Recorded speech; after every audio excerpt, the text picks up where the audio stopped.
Now the question number 5 is find the angle between the given. हमें दो vectors दिए हुए हैं, हमें एंगल मालूम करना है। तो हम एंगल किस तरह से फाइंड करते हैं? एंगल फाइंड करने का फॉर्मूला था theta equals to cos inverse A dot B upon A determinant और बी डिटर्मिनेंट, ए का मैग्नीट्यूड सॉरी बी का मैग्नीट्यूड। तो यहाँ पर हम सबसे पहले ए डॉट बी निकालेंगे, देन ए का मैग्नीट्यूड निकालेंगे, बी का मैग्नीट्यूड निकालेंगे। इसको फाइंड करने के बाद हम इसमें फिल करके कॉस इनवर्स मालूम कर लेंगे। तो सबसे पहले ए डॉट बी हम फाइंड करेंगे किस तरह से? A dot B equals to, पहले वेक्टर ए लिखेंगे। वेक्टर ए क्या है? I minus 2j plus 3k dot B 3i minus 2j plus k। ये ए वेक्टर सपोज कर लेंगे, ये बी वेक्टर सपोज कर लेंगे। हम चाहे तो यहाँ पे लिखेंगे let A equals to I minus 2j plus 3k, ताकि जब हम यहाँ पे ए डॉट बी अप्लाई करें तो हमें पता हो कि ए ये है और b equals to 3i minus 2j plus k। Then इसके बाद हम क्या करेंगे? a dot b equals to i को i से, यानी i को जब 3, यहाँ पे कोई भी कॉन्स्टेंट नहीं है यानी 1 को 3 से मल्टीप्लाई करेंगे 3, i dot i is 1 minus minus plus 2 को 2 से मल्टीप्लाई करेंगे 4 और j डॉट j इज 1, यानी i को i से करना है, j को j से और k को k से। 3k को जब हम k से का डॉट प्रोडक्ट लेंगे तो 3/1 इज 3 और k डॉट k इज 1। तो 3/1 इज 3 प्लस 4/1 इज 4, सॉरी यहाँ प्लस आएगा, 3/1 इज 3। इन सबको ऐड करवाएंगे तो 3 प्लस 3 6, 6 प्लस 4 इज 10। तो a डॉट b जो है वो क्या है? 10 है। देन इसके बाद हम क्या फाइंड करेंगे? इसके बाद हमें फाइंड करना है मैग्नीट्यूड ऑफ a। तो अब हम वर्किंग करेंगे फॉर मैग्नीट्यूड ऑफ a। तो a का मैग्नीट्यूड हम किस तरह से निकालेंगे? मैग्नीट्यूड के लिए हम सबसे पहले रूट लगाते हैं, उसके बाद a की जो i के साथ कांस्टेंट है, i के साथ कांस्टेंट क्या है यहाँ पे 1, यानी 1 का स्क्वायर, प्लस j के साथ क्या कांस्टेंट है? -2, तो -2 का स्क्वायर, प्लस c यानी कि यानी ये 3 का जो स्क्वायर है, यानी k के साथ जो कांस्टेंट है तो 3 का स्क्वायर, 1 का स्क्वायर इज 1 प्लस -2 का स्क्वायर 4, 3 का स्क्वायर इज 9। इन सबको ऐड करवाएंगे, 9 प्लस 1 10, 10 प्लस 4 14। तो यहाँ पे क्या आ जाएगा? √14। ये किसका मैग्नीट्यूड आ गया? a का। देन इसके बाद हम क्या मालूम करेंगे? b का मैग्नीट्यूड फाइंड करेंगे। तो b का मैग्नीट्यूड क्या है, किस तरह से निकालेंगे? b का मैग्नीट्यूड इक्वल्स टू, सबसे पहले रूट, b की वैल्यू क्या थी? पहली वैल्यू थी 3 स्क्वायर, देन सेकेंड वैल्यू क्या थी? -2 स्क्वायर, देन थर्ड वैल्यू क्या थी? k का साथ कॉन्स्टेंट क्या है? 1, तो 1 का स्क्वायर, 3 का स्क्वायर इज 9, -2 का स्क्वायर इज 4, 1 का स्क्वायर इज 1, 9 प्लस 1 10, 10 प्लस 4 14। तो ये क्या आ गया? v का मैग्नीट्यूड आ गया। देन इसके बाद हम क्या करेंगे? हमें क्या मालूम करना था? थीटा मालूम करना था। थीटे का फॉर्मूला क्या था? Cause inverse a dot b upon a का मैग्नीट्यूड और b का मैग्नीट्यूड। तो कॉज इनवर्स ऐसे ही आ जाएगा, a डॉट b की वैल्यू क्या थी? 10 अपॉन a का मैग्नीट्यूड √14 और b का मैग्नीट्यूड भी √14। तो कॉज इनवर्स 10 अपॉन √14 का स्क्वायर, स्क्वायर से रूट कैंसिल हो जाएगा। तो कॉज इनवर्स 10 अपॉन 14, ये अब हम कॉज इनवर्स फाइंड करेंगे 10 अपॉन 14 का। तो अगर हम इसको कैलकुलेट करें तो यहाँ पे क्या है? 10 अपॉन 14, तो 10 अपॉन 14, इसका आंसर क्या है? 0.714। तो हम क्या निकालेंगे? Theta equals to cos inverse 0.714। तो इसका अगर हम कॉस इनवर्स निकालेंगे तो शिफ्ट कॉस इनवर्स 0.714 क्या आ गया? 44. Theta is equals to 44.43 degree आ जाएगा यहाँ पर। तो ये फर्स्ट पार्ट का आंसर आ गया ना। इसके अगर हम सेकंड पार्ट की बात करें, सेकंड पार्ट सेम मेथड से होगा। सबसे पहले हमें दो वेक्टर दिए हुए हैं, उन दो वेक्टर को हम a और b सपोज कर लेंगे। a डॉट b लेंगे तो 3 को जब 1 से मल्टीप्लाई करवाएंगे तो 3 और i डॉट i इज 1, 5 को -4 से मल्टीप्लाई करवाएंगे तो -20 और j डॉट j इज 1, इधर माइनस प्लस माइनस, 3 को 1 से मल्टीप्लाई करवाएंगे 3 और k dot k is 1, plus का 3 माइनस का 3 कैंसिल हो जाएगा तो हमारे पास सिर्फ a डॉट b क्या आ जाएगा? -20। देन इसके बाद हम मैग्नीट्यूड ऑफ ए निकालेंगे। तो मैग्नीट्यूड ऑफ ए के लिए ए की फर्स्ट वैल्यू का स्क्वायर, सेकंड वैल्यू का स्क्वायर और थर्ड वैल्यू का स्क्वायर। 3 का स्क्वायर इज 9, 5 का स्क्वायर इज 25 और -3 का स्क्वायर इज 9। इन सबको ऐड करवाएंगे तो आंसर विल बी √43। बी का मैग्नीट्यूड निकालेंगे। बी का वैल्यू क्या है, आई का स्क्वायर, यानी आई के साथ जो कॉन्स्टेंट है यानी 1 का स्क्वायर, जे के साथ जो कॉन्स्टेंट है यानी -4 का स्क्वायर, के के साथ जो कॉन्स्टेंट है यानी 1 का स्क्वायर। इन सबको ऐड करवाएंगे स्क्वायर लेकर तो आंसर विल बी √18। देन हमें कॉस इनवर्स का फॉर्मूला यूज करना है which is a dot B upon magnitude of a multiply by magnitude of b। a dot b की वैल्यू क्या आई है -20, तो अब -20 लगा देंगे। a का मैग्नीट्यूड √43, b का मैग्नीट्यूड √18। जब हम इसको सॉल्व करेंगे तो किस तरह से सॉल्व करेंगे, कॉस इनवर्स -20 अपॉन √43 मल्टीप्लाई √18। तो आंसर क्या आ गया 135.96। ये क्या मामूली कैलकुलेशन डेसिमल पॉइंट के बाद कैलकुलेशन आ रहा है 96 या 88 जो भी आ रहा होगा वहाँ हम अंदर मेंशन कर देंगे। Now the question number 6 is find the direction cosines and direction angles for the following. तो इसके लिए हम सबसे पहले क्या करेंगे, अगर हमें एक वेक्टर दिया होगा, जैसे कि यहाँ पर हमें एक ही वैल्यू दी हुई है यानी एक वेक्टर दिया हुआ है, तो हम इसको r के बराबर सपोज करेंगे। तो हम इधर लिख देंगे let r equals to 2i plus j minus 3k।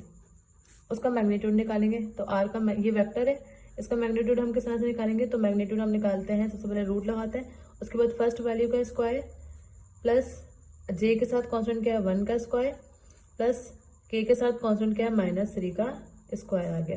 तो 2 का स्क्वायर इज 4, 1 का स्क्वायर इज 1, -3 का स्क्वायर इज 9।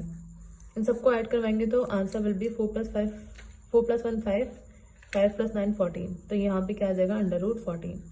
अब इसका मैग्नीट्यूड आ गया। अब हमें निकालना है डायरेक्शन कोसाइंस। तो सबसे पहले हम कॉस अल्फा निकालेंगे। डायरेक्शन कोसाइन का मतलब क्या है, अपने cos alpha, cos beta and gamma निकालना है। तो सबसे पहले for cos alpha, cos alpha के लिए हम फॉर्मूला क्या यूज करते हैं, cos alpha equals to x upon r। अब यहाँ x क्या होगा, x होगा जो आई कैप का कांस्टेंट होगा, क्योंकि हम उसको अगर हम जनरल टर्म में लिखें तो जनरल टर्म में हम किस तरह से लिखते हैं, r is equals to X I plus Y J plus Z K. तो आई के साथ जो भी कांस्टेंट होगा वो x है, यानी कि आई के साथ कांस्टेंट क्या है 2। r का मैग्नीट्यूड यहाँ पे यूज होगा, तो r का मैग्नीट्यूड क्या है √14। देन इसके बाद हम क्या निकालेंगे, कॉस, डायरेक्शन कोसाइंस बोला है तो फॉर कॉस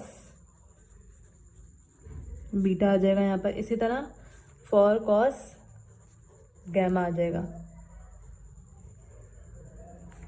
तो अगर कॉस बीटा की बात करें तो कॉस बीटा हम किस तरह से निकालेंगे, cos beta equals to Y upon R का मैग्नीट्यूड। तो y की वैल्यू क्या है, y की वैल्यू जो j का कांस्टेंट होगा, y की वैल्यू है यहाँ पर 1 अपॉन r का मैग्नीट्यूड सेम वो यूज करेंगे 14। तो ये क्या आ गया कॉस बीटा। इसके बाद कॉस गैमा फाइंड करेंगे। तो कॉस गैमा के लिए यहाँ पे x यूज करा था, यहाँ पे y और यहाँ पे हम क्या यूज करेंगे z अपॉन r का मैग्नीट्यूड ऐसे ही आ जाएगा। तो z यानी k का कांस्टेंट, तो k का कांस्टेंट क्या है -3, तो यहाँ पे क्या आ जाएगा -3 अपॉन √14। तो ये कॉस गैमा आ गया। अब इसके बाद हम क्या करेंगे, डायरेक्शन कोसाइंस आ गया हमारे पास। डायरेक्शन कोसाइंस का मतलब क्या है, cos alpha, cos beta, cos gamma. अब इसके बाद एक और चीज फाइंड करनी है हमें विच इज डायरेक्शन एंगल्स। तो डायरेक्शन एंगल्स हम किस तरह से फाइंड करेंगे, कॉस अल्फा से हम अल्फा फाइंड कर लेंगे। किस तरह से, now for alpha, for beta और फॉर गैमा। इससे कॉस अल्फा से अल्फा फाइंड कर लेंगे, कॉस बीटा से बीटा मालूम कर लेंगे और गैमा से कॉस गैमा से गैमा फाइंड कर लेंगे। किस तरह से, सबसे पहले अगर हम अल्फा की बात करें तो कॉस अल्फा इधर दिया हुआ है, अल्फा इधर ऐसे ही आ जाएगा, कॉस है इधर, इधर आगे क्या आ जाएगा कॉस इनवर्स, और ये जो वैल्यू है 2/√14 ये हम ऐसे ही लिख देंगे। अब इसको कैलकुलेटर से फाइंड आउट करेंगे। किस तरह से,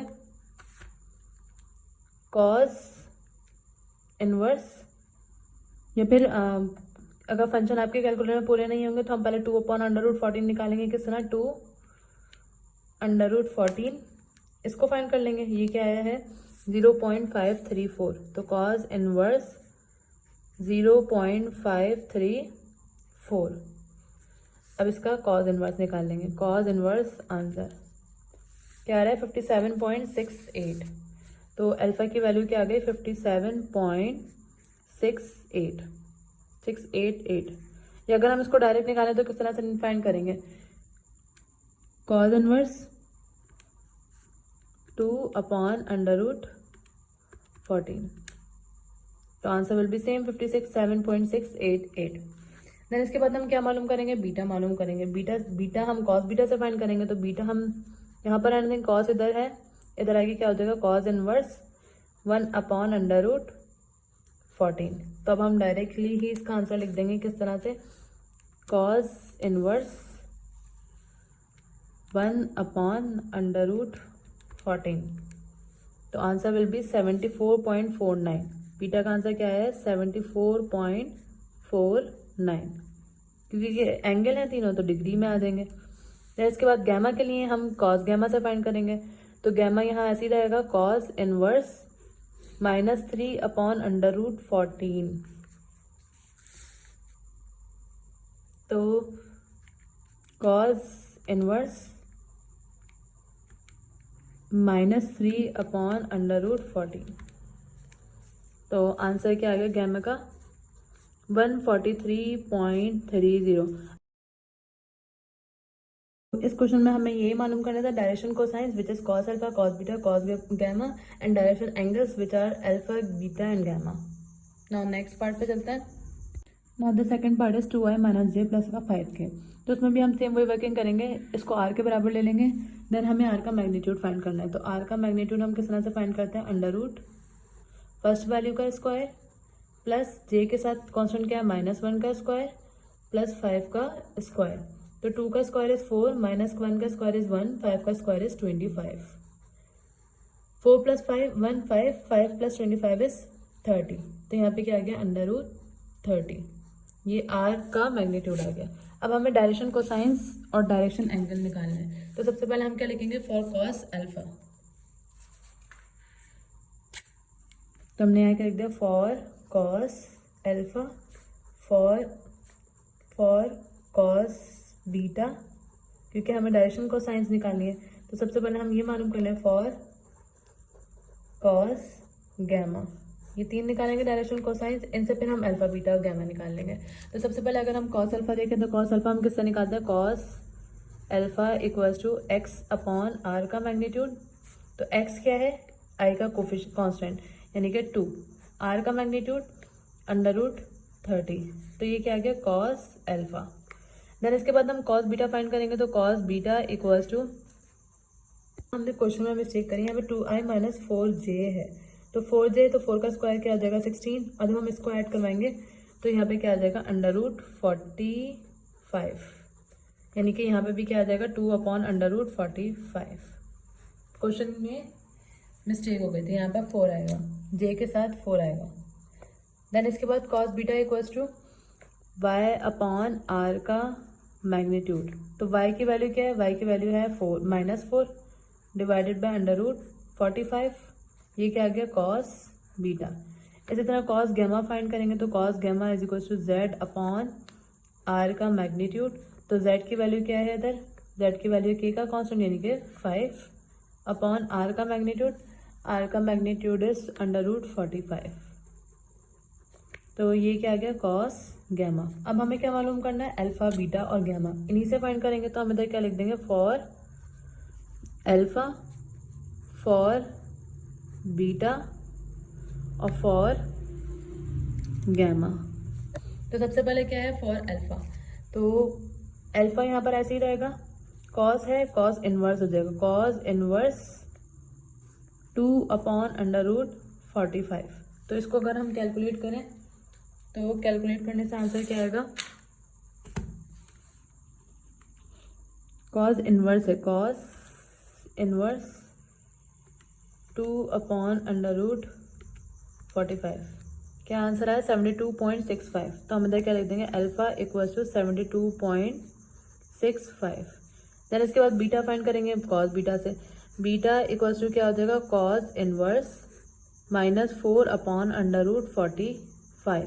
अब इसको कैलकुलेट करेंगे तो कॉस इनवर्स -4/√45 क्या आ गया आंसर, बीटा इक्वल्स टू 126.60। इसी तरह गैमा कैलकुलेट करेंगे तो गैमा कैलकुलेट के लिए हम कॉस गैमा यूज करेंगे तो gamma equals to cos inverse 5/√45। तो इसको अगर हम कैलकुलेट करें तो कॉस इनवर्स 5/√45 आंसर इज 41.810। तो हमें यहाँ पे डायरेक्शन कोसाइन निकालने थे which is cos alpha, cos beta, cos gamma, और एंगल निकालने थे अल्फा, बीटा और गैमा, तीनों के आंसर आ गए। अब नेक्स्ट पार्ट, डिग्री हम मेंशन कर देंगे क्योंकि एंगल है। Question number 7 is if alpha beta are the direction angles then show that sin square alpha plus sin square beta plus sin square gamma। तो डायरेक्शन एंगल्स की अगर हम बात करें तो डायरेक्शन एंगल्स क्या होते हैं, कॉस अल्फा, कॉस बीटा और कॉस गैमा, लेकिन यहाँ पे हमें क्या दिया हुआ है, साइन अल्फा, साइन बीटा और साइन गैमा। तो हमने ट्रिग्नोमेट्रिक रेशियोज में एक प्रॉपर्टी पढ़ी थी, trigonometric identity, which is sine square theta plus cos square theta किसके बराबर होता है, 1 के बराबर होता है। तो हम इधर लिख देंगे as we know that sine square theta plus cos square theta किसके बराबर होता है, 1 के बराबर होता है। तो अगर हम जैसे साइन स्क्वायर थीटा को सेपरेट करते हैं तो साइन स्क्वायर थीटा को यहीं पर रहने देते हैं, 1 यहाँ पर ऐसे ही है इक्वल के बाद, प्लस का कॉस स्क्वायर थीटा यहाँ आके क्या हो जाएगा, माइनस का कॉस स्क्वायर थीटा हो जाएगा। तो अगर यहाँ पर थीटा की जगह पर अल्फा है तो अल्फा अल्फा आ जाएगा, बीटा है तो बीटा बीटा आ जाएगा, और गैमा है तो बीटा गैमा गैमा आ जाएगा। तो अगर हम ये यहाँ से लेफ्ट हैंड साइड लिखें तो टेकिंग लेफ्ट हैंड साइड क्या है, sine square alpha plus sine square beta plus sine square gamma. तो साइन स्क्वायर अल्फा की जगह पे क्या आ जाएगा, 1 माइनस कॉस स्क्वायर अल्फा, इसकी वैल्यू आ गई, प्लस साइन स्क्वायर बीटा की जगह पे क्या आ जाएगा, 1 minus cos square beta, then gamma sine square gamma की जगह पे 1 माइनस कॉस स्क्वायर गैमा हो गया। यहाँ पर हम मेंशन कर देंगे कि हमने क्या यूज़ किया, यूजिंग ट्रिग्नोमेट्रिक आइडेंटिटी। अब इसके बाद हमें क्या करना है, अगर मैं देखो तो प्लस का 1 और प्लस का 1 कॉमन आ जाएगा 1, ओ सॉरी कॉमन नहीं आएगा, 1 + 1 2, 2 + 1 इज 3, बचा क्या, minus cos square alpha minus cos square beta और माइनस कॉस स्क्वायर गैमा। 3 इन सब में से कॉमन क्या आ रहा है, माइनस आ रहा है, तो माइनस हम कॉमन ले लेंगे तो minus minus plus cos square alpha minus minus plus cos square beta minus minus plus cos square gamma. अब हमने प्रॉपर्टी यूज़ करनी है which is in chapter on page number 102 है ये वाली आइडेंटिटी, जो कि कॉस स्क्वायर करके the sum of the square of direction cosine is unity which is cos square alpha plus cos square beta plus cos square gamma किसके बराबर होता है, 1 के। तो हम इधर क्या लिख देंगे, 3 माइनस 1 और आगे हम क्या लिख देंगे, यूजिंग द प्रॉपर्टी, क्या है, the property of sum of direction